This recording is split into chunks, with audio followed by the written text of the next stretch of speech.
All right, chapter 17, Manifest Destiny and Its Legacy. So this is 1841 to 1848. Okay, the intro kind of talks about in the 1840s. Of course, this time span is only 8 years, 1841 to 1848.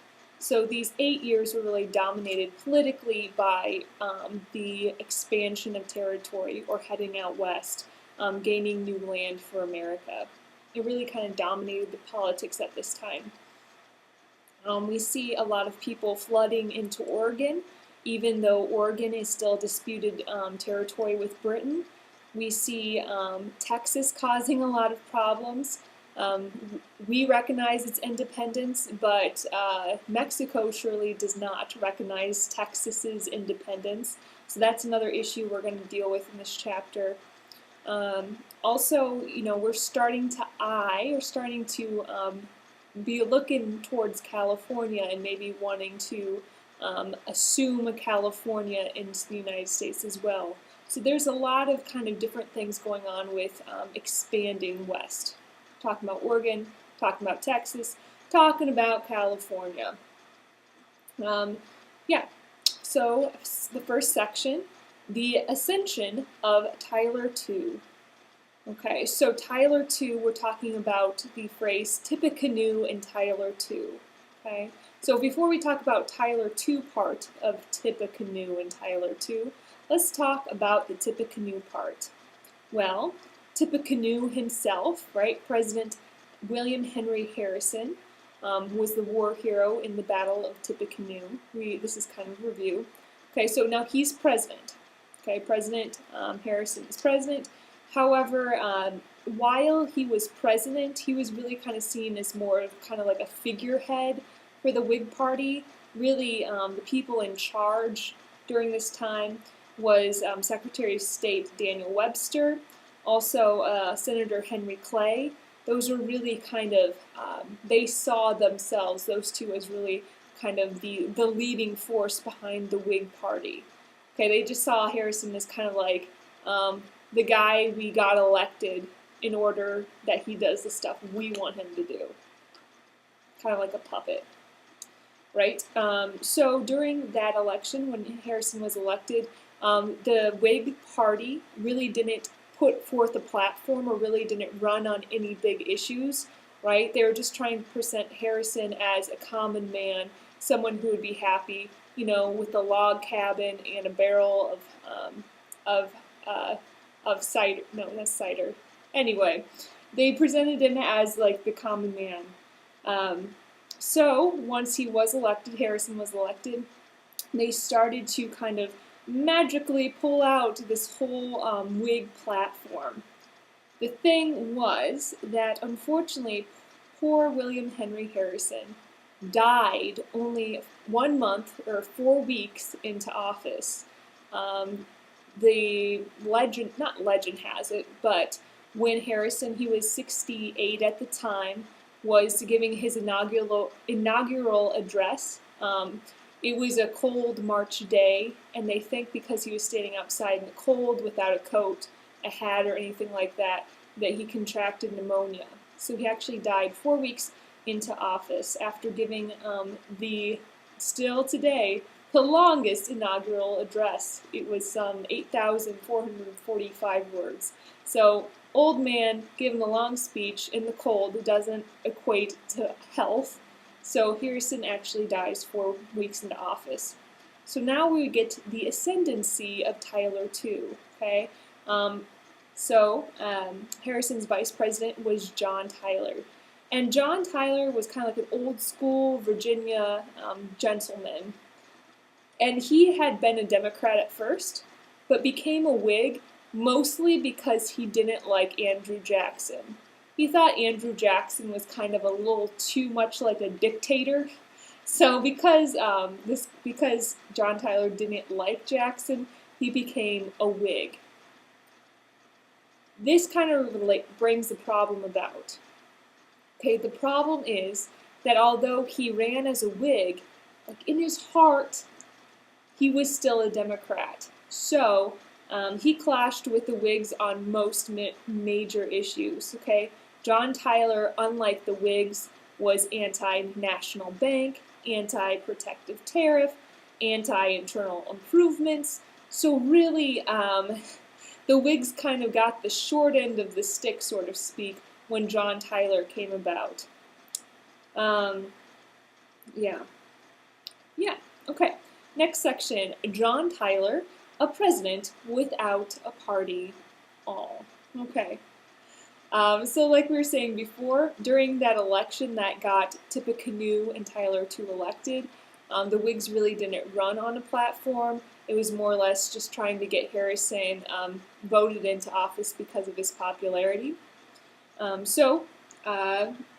Henry Clay started to kind of pull the platform of the Whig Party out of his back pocket, so to speak. And so one thing they wanted to do, the Whigs were very much wanting to end the independent treasury and reform a national bank.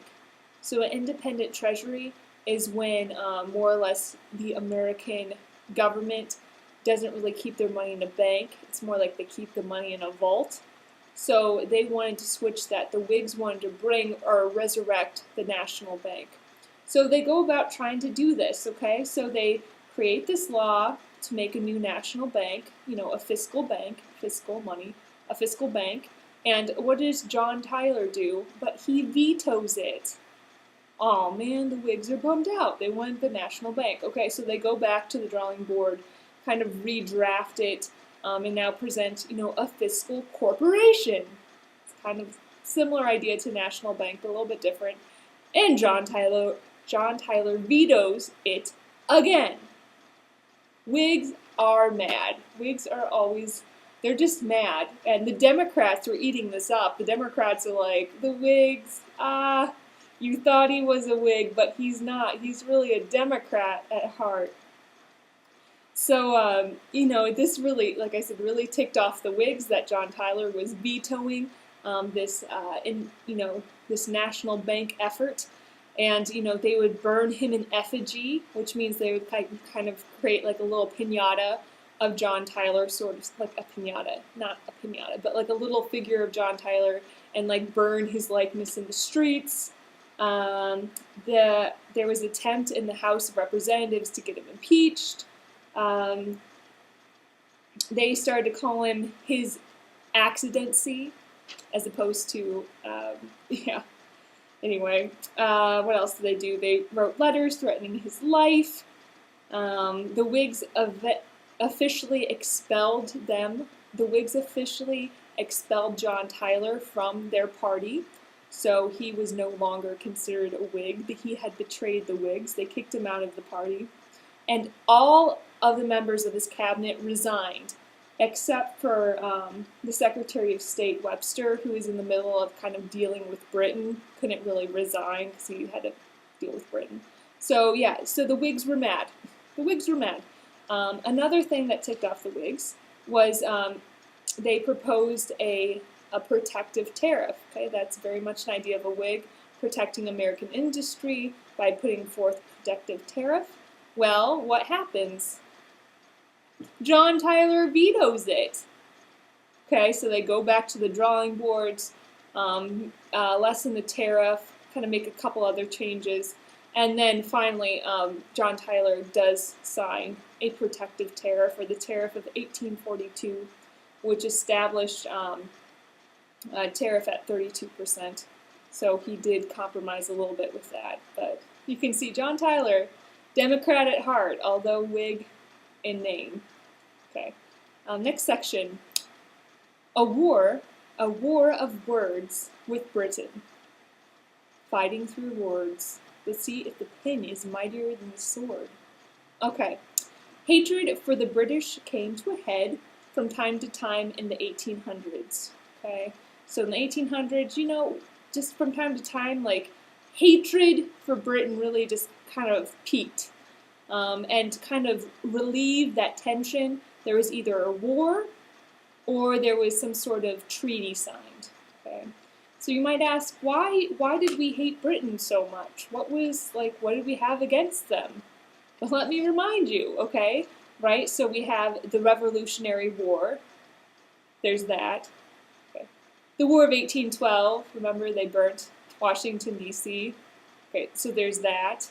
Other things, the Federalist Party was more or less dying out, or has died out by now, and it was really the Federalists who had been the pro-British people. So now that the Federalists are dying out, support for Britain is also dying out. You know, they were replaced by those pro-French Jacksonian Democrats.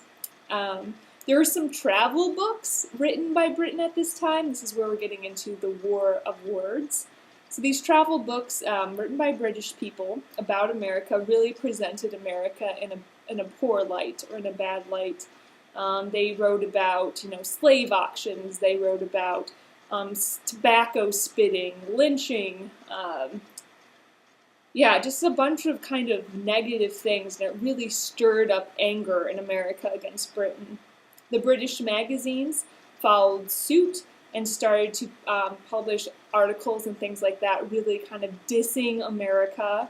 So we weren't very excited about that. So in retaliation, American journalists in return started to fire back about how horrible England was, that sort of thing. So this is really like the third war of England, or with England, and this is a war of words. It's not an official war, but like we're just definitely hating on each other through written word. Let's see. A event that highlights our hatred for Britain happened in 1837, and it was a Canadian insurrection, which means, of course, Canada, that's what that word is. Canada is actually owned by Britain, right? So there's this insurrection, or there's a group of rebels who started to uprise, kind of fight against British authority in Canada. And it was really, really small, not very well supported, not really had a chance in the world of actually working. But Americans and their hatred for Britain didn't care. So this small insurrection started, and Americans, you know, sent, there's hundreds of Americans that sent the rebels military supplies. There's a lot of Americans who volunteered to fight on behalf of these rebellious Canadians. And like I said, this really highlighted our hatred for Britain. Kind of in that scuffle, we have an event involving an American steamer, okay, a ship, American ship, steamship, right. This is called the Caroline. So this is 1837, still in 1837. So the Caroline was an American steamship, and it was carrying supplies from America to Canada, carrying supplies for the rebels. So steamship has a bunch of supplies for the rebels going from America to Canada. The British forces attack the Caroline, set it on fire, in fact. Okay, only one American was killed, but Americans made this huge deal out of it. They're like, "Oh no, you didn't! What?" Like, it was horrible. We overreact in America from time to time. I don't know if you caught that. Okay, so Americans are seeing this attack of the Caroline as a violation of their neutrality, right? They're not in this fight. Why are you attacking us? It's just a steamship. We're just doing what we do. And a detail of this is there's this captain, Captain McLeod, and he was in a bar, in a tavern, and he was kind of boasting of his involvement in sinking the Caroline. And people didn't think it was funny. They actually arrested this poor Captain McLeod. They arrested him and charged him with murder for kind of boasting of helping to sink the Caroline. London, or Britain, made it very clear to America that if we decide to execute him, that would mean war. So if we were like more or less on the brink of war with Britain, okay. Fortunately, the captain was actually able to come up with kind of like an airtight alibi to actually prove that he wasn't involved in this sinking. Okay, so that kind of was close call there. All right. Let's see, another kind of thing we had against Britain at this time involved another ship. I just like to talk about ships. Last chapter we were talking about the Amistad, we just talked about the Caroline, And now we're going to be talking about a ship called the Creole, like Creole, right? So this is an American ship, and it was transporting about 130 slaves from Virginia to Louisiana. Okay, so much like the Amistad, the slaves on the ship rebelled against their captain, what have you, and actually sailed to the Bahamas. At the Bahamas, that were controlled by the British offered them asylum, right? Because remember, Britain, there was no slavery. So since the slave ship made it to British territory, so to speak, in the Bahamas, they were offered their freedom. And this really, it did, of course, tick off Americans. They're like, this is our property. But also, it really put fear in the hearts of the Southerners that the Caribbean would become kind of a new haven for runaway slaves.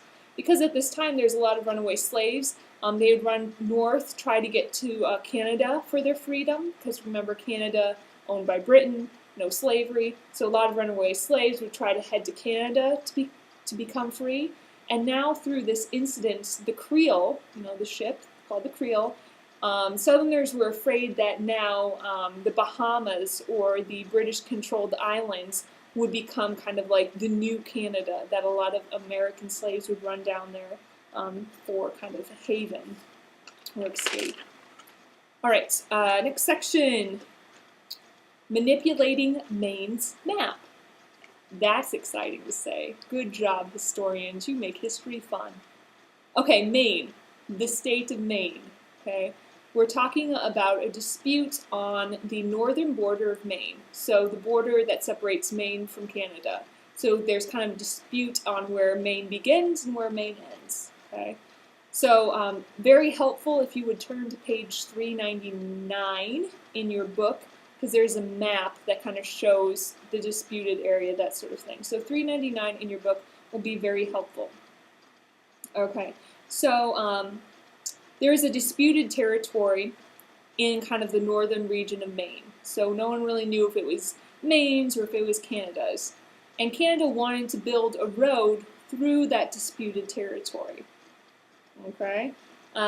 This kind of disputed territory, it was, like I said, claimed by both Canada and Maine. So there was kind of this scuffle, a small war, so to speak, between pretty much the lumberjacks of that area, like the Canadian lumberjacks versus the American lumberjacks.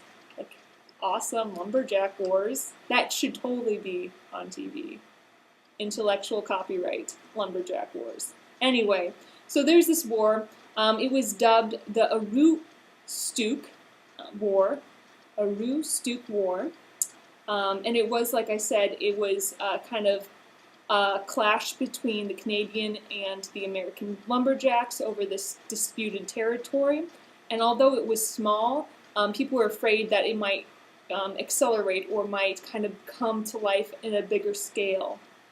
So what happened is the London Foreign Office sent Lord Ashburton, okay, over to patch things up with Americans to make sure that this dispute was settled before this lumberjack war got out of hand. So they made a compromise. Out of the 12,000 square miles, America would get 7,000 square miles. So America really got more territory, but Canada got enough territory to build the road they wanted. So it was a kind of a nice compromise. And it was kind of another instance where we're really close. We're kind of at the brink of war with Britain once again. But that was taken care of.